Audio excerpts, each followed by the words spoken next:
তাতে তুই রাগ করে ভাত না খেয়ে থাকবি? ভাইয়া, তুমি হয়তো ভুলে গেছো, রাগের মাথায় মানুষ সবসময় সত্যি কথা বলে। আর বাবাও কাল সেইটাই করেছে। তোমরা আমার কথা ভেবে শুধু শুধু নিজেদেরকে কষ্ট দিও না। ও আর একটু কথা বলতে তো ভুলেই গেছি।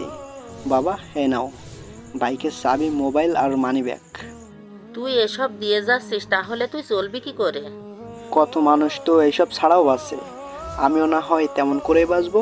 যদি কখনো টাকা রোজগার করতে পারি তাহলে তখন না হয় কিনে নেব। আর এবারে যত ভাত খেয়ে নষ্ট করেছি আস্তে আস্তে তা শোধ দিয়ে দিব। তুই এসব কি উল্টাপাল্টা কথা বলছিস? কে বলেছে তুই এ বাড়ির ভাত খেয়ে নষ্ট করেছিস? কেন, কালকে তো বাবাই বলল আমি এ বাড়ির ভাত খেয়ে নষ্ট করেছি। তাই আমি এ বাড়ির যত টাকা নষ্ট করেছি সব শোধ না দিলে তো আমি মরেও শান্তি পাবো না। আচ্ছা, তোমরা থাকো, কাজের খোঁজে আমার অনেক জায়গায় যেতে হবে। কথাটা বলে বাড়ি থেকে বের হয়ে আসলাম। এভাবে হাঁটতে হাঁটতে কয়েকটু অফিসে যেতেই কেউ কেউ সরাসরি বলল চাকরি হবে না, আবার কেউ কেউ বলল টাকা মানে ঘুষ ছাড়া চাকরি দিবে না। জীবন যুদ্ধে কি টাকাই সব? হয়তো হ্যাঁ, কিংবা না।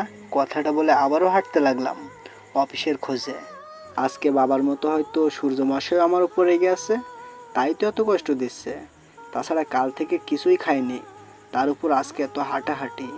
পেটের যন্ত্রণায় আর হাঁটতে না পেরে একটা বেঞ্চে বসে পড়লাম। তারপর এক গ্লাস পানি খেয়ে ফাইলটা নিয়ে আবারও হাঁটতে লাগলাম। এভাবে কিছুক্ষণ হাঁটার পর আমার সামনে একটা গাড়ি এসে থামলো। চিনতে আর কষ্ট হলো না, এটা আমাদেরই গাড়ি।